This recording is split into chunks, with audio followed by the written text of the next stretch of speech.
Subscribe कीजिए हमारे इस यूट्यूब चैनल स्टडी स्टार्स 27 को और लेटेस्ट वीडियो के लिए इस बेल आइकन को क्लिक करें। हेलो स्टूडेंट, मैं दीपेश केसरवानी आपको भारत की अर्थव्यवस्था पढ़ा रहा। और भारत की अर्थव्यवस्था में आज हम लोग बात करने वाले हैं राष्ट्रीय आय के बारे में। तो चलिए स्टार्ट करते हैं हम लोग। तो देखिए, राष्ट्रीय आय तो इसका मतलब क्या हो जाएगा? राष्ट्र की आय, जो देश की आय है उसे कहेंगे हम लोग राष्ट्रीय आय। इसको हम परिभाषित भी कर सकते हैं।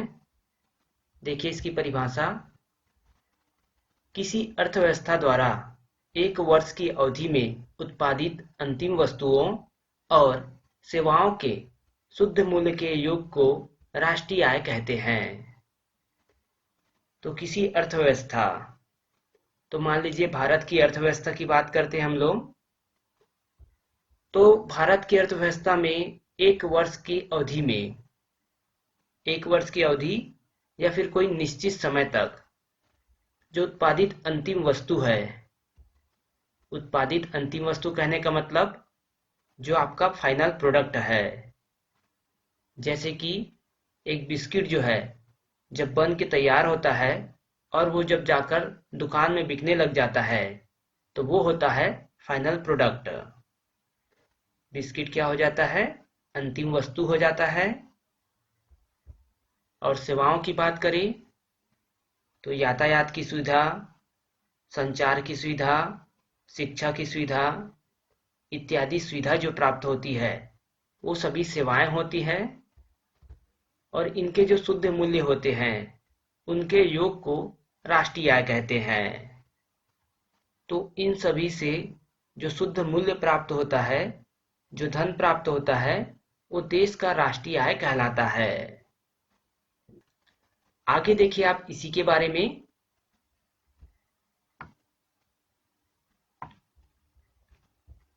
भारत में राष्ट्रीय आय का अनुमान। तो भारत में सबसे पहले राष्ट्रीय आय का अनुमान किसने दिया था उसके बारे में देखिए। भारत में राष्ट्रीय आय का सर्वप्रथम अनुमान दादा भाई नौरोजी, इन्होंने 1868 में लगाया था पहली बार राष्ट्रीय आय का अनुमान। इनकी जो अपनी पुस्तक है poverty and un British rule in India, तो इस बुक में राष्ट्रीय आय की गणना की गई थी। तो दादा भाई नौरोजी के द्वारा लिखी हुई किताब है poverty and un British rule in India. उस बुक में बताया गया है भारत की पहली राष्ट्रीय आय के गणना के बारे में। तो देखिए इन्होंने वर्ष 1868 में प्रति व्यक्ति आय जो है 20 रुपए बताया था।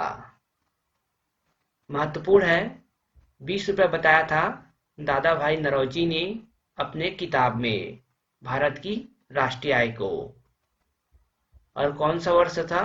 तो 1868। आगे देखते हैं।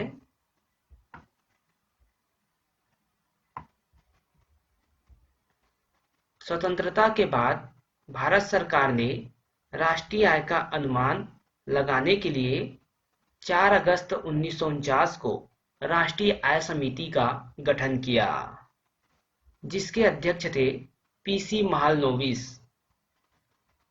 तो पीसी महालनोबिस अध्यक्ष थे राष्ट्रीय आय समिति का, जो कि भारत की स्वतंत्रता के पश्चात 4 अगस्त 1949 को गठित किया गया था। याद रखेंगे आप इसको भी। आगे देखते हैं हम लोग।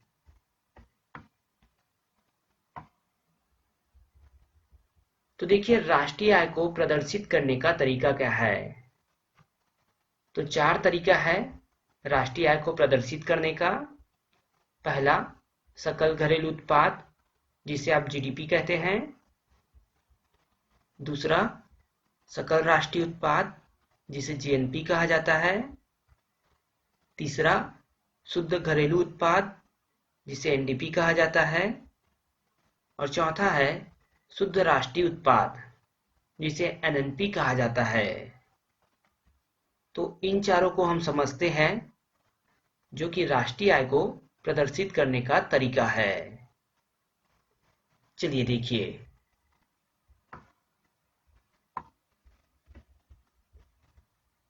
तो सबसे पहले देखिए सकल घरेलू उत्पाद या फिर इसे कहते हैं ग्रॉस डोमेस्टिक प्रोडक्ट, मतलब जीडीपी। तो देखिए जीडीपी क्या होता है? एक निश्चित भौगोलिक सीमा के अंदर एक वित्तीय वर्ष में उत्पादित अंतिम वस्तुओं व सेवाओं का कुल मौद्रिक मूल्य को सकल घरेलू उत्पाद कहते हैं। तो समझिए किसे कहते हैं सकल घरेलू उत्पाद? तो एक निश्चित भौगोलिक सीमा के अंदर, तो मान लीजिए एक भौगोलिक सीमा है ये इस प्रकार, तो इसके अंदर एक वित्तीय वर्ष में उत्पादित अंतिम वस्तु, तो मान लीजिए आप ये कोई देश है, तो इस देश के अंदर जो भी वस्तु उत्पादित होगा इस देश के अंदर, और सेवाओं के कुल मौद्रिक मूल्य, और यहाँ पर जो भी सुविधाएं दिए जाएंगे, जो भी सेवा प्रदान की जाएगी, वे सभी उनके जो मौद्रिक मूल्य है उसको सकल घरेलू उत्पाद कहते हैं। तो उत्पादित अंतिम वस्तु और सेवाओं के कुल मौद्रिक मूल्य को सकल घरेलू उत्पाद कहा जाता है एक निश्चित भौगोलिक सीमा के अंदर। ये जो भौगोलिक सीमा है ये कोई क्षेत्र हो सकता है या फिर कोई देश हो सकता है। तो भारत की जो जीडीपी की बात करते हैं हम लोग, तो भारत की सीमा के अंतर्गत जितनी भी वस्तु उत्पादित होते हैं या जो जो सुविधाएं प्रदान की जाती है, उनसे जो मौद्रिक मूल्य प्राप्त होता है उसे कहा जाता है भारत की सकल घरेलू उत्पाद या फिर जीडीपी। और इस जीडीपी में ध्यान रखिएगा, इसमें देश में निवास कर रहे विदेशी नागरिकों की आय भी शामिल होता है। मान लीजिए ये हमारा भारत देश है, तो इस भारत देश में हमारे जो विदेशी निवास करते हैं, तो उनके भी पैसे को भारत के जीडीपी में जोड़ा जाएगा। और भारत देश के बाहर अगर कोई भारतीय व्यक्ति विदेश में रहता है, तो वहां पर जो वो पैसा कमाएगा उसे भारत के जीडीपी में नहीं जोड़ा जाएगा। तो इस अंतर को आप याद रखिएगा।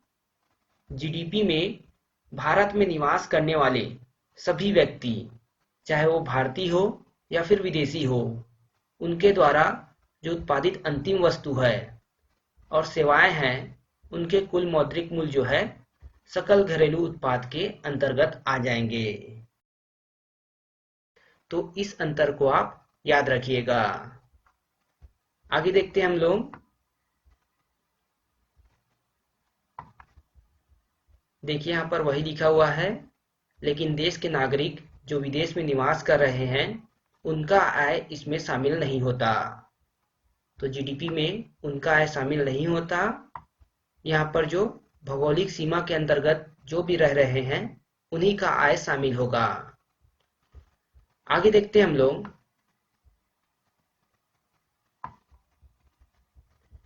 दूसरा है सकल राष्ट्रीय उत्पाद, ग्रॉस नेशनल प्रोडक्ट, जिसे जीएनपी कहा जाता है।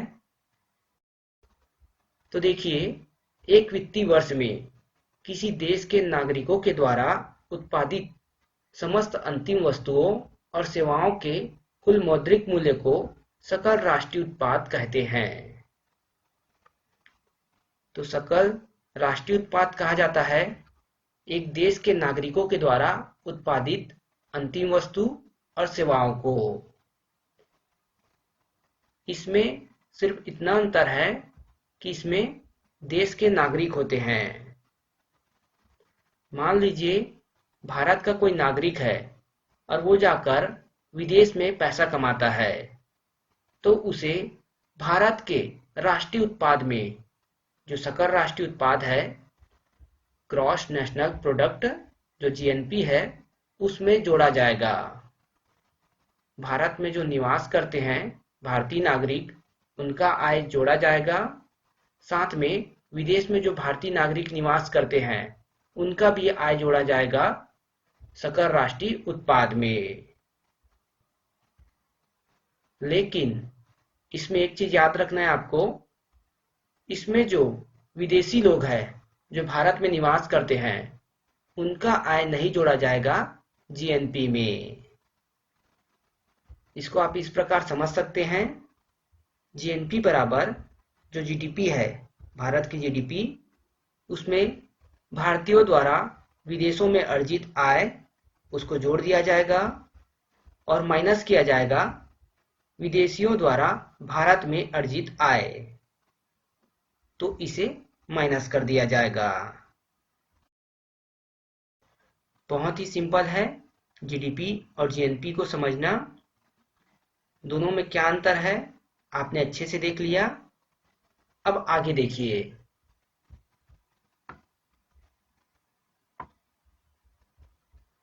तीसरा है शुद्ध घरेलू उत्पाद, जिसे नेट डोमेस्टिक प्रोडक्ट कहा जाता है, एनडीपी। एनडीपी कहा जाता है इसे। अगर जीडीपी में माइनस कर दिया जाए पूंजीगत वस्तुओं पर जो मूल्य ह्रास होता है या फिर घिसावट को, तो हमें एनडीपी प्राप्त हो जाता है। तो यहाँ पर मूल्य ह्रास या घिसावट कहने का मतलब है जब किसी वस्तु को उत्पादित किया जाता है तो वो टूट फूट जाता है, तो उससे क्या हुआ, वहां पर नुकसान हो गया। वो पूंजीगत वस्तु था, कोई वस्तु का उत्पादन किया गया तो उसमें मूल्य ह्रास हो गया, मतलब वो टूट फूट गया। या फिर किसी वस्तु की वैल्यू जो है कम हो जाती है घिसावट के कारण, तो उसमें भी मूल्य ह्रास होता है। तो ये जो पूंजीगत वस्तुओं की मूल्य ह्रास होता है उसी को माइनस करने पर एनडीपी प्राप्त होता है, जिसे शुद्ध घरेलू उत्पाद या फिर नेट डोमेस्टिक प्रोडक्ट कहते हैं। तो समझ गए होंगे आप। और अगला देखिए, चौथा है शुद्ध राष्ट्रीय उत्पाद, जिसे नेट नेशनल प्रोडक्ट कहा जाता है।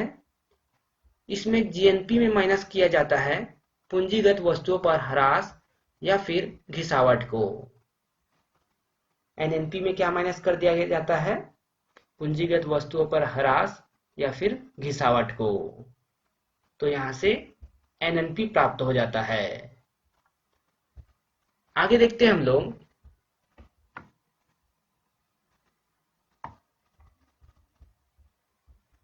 तो देखिए यहां पर राष्ट्रीय आय की बात करें तो नेशनल इनकम कैसे निकाला जाता है उसके बारे में समझिए। तो जब शुद्ध राष्ट्रीय उत्पाद जो आपका एनएनपी है, शुद्ध राष्ट्रीय उत्पाद जिसको हमने अभी ऊपर देखा था, आपने देखा था शुद्ध राष्ट्रीय उत्पाद एनएनपी, जो कि जीएनपी में पूंजीगत वस्तुओं का ह्रास जो है उसे माइनस किया जाता है।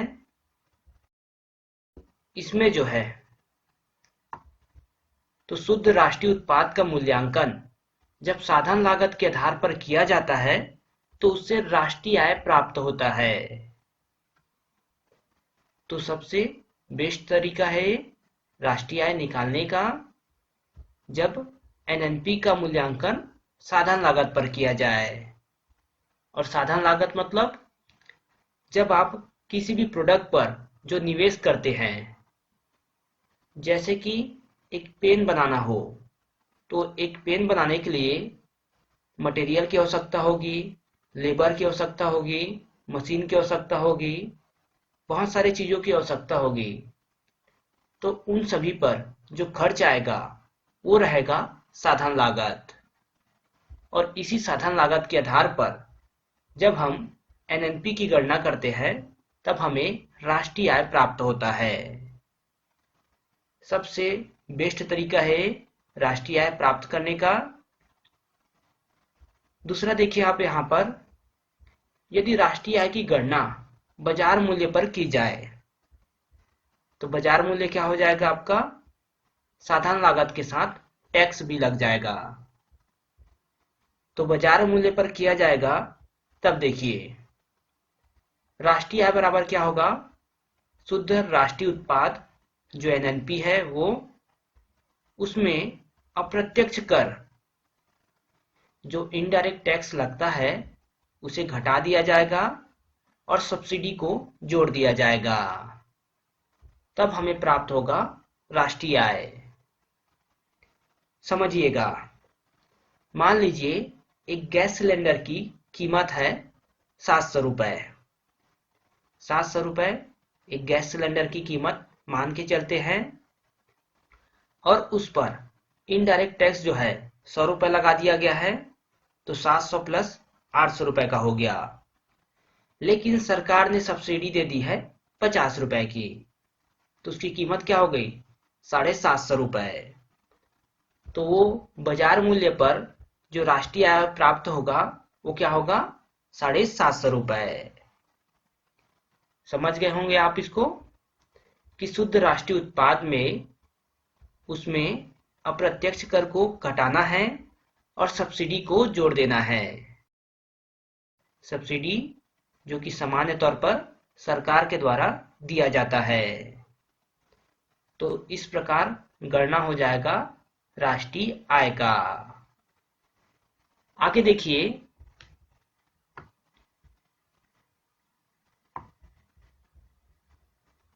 तो देखिए प्रति व्यक्ति आय, पर कैपिटा इनकम या फिर प्रति व्यक्ति आय कैसे निकाला जाता है उसके बारे में। तो राष्ट्रीय आय में अर्थात साधारण लागत पर शुद्ध राष्ट्रीय उत्पाद में कुल जनसंख्या से भाग देकर इसकी गणना की जाती है।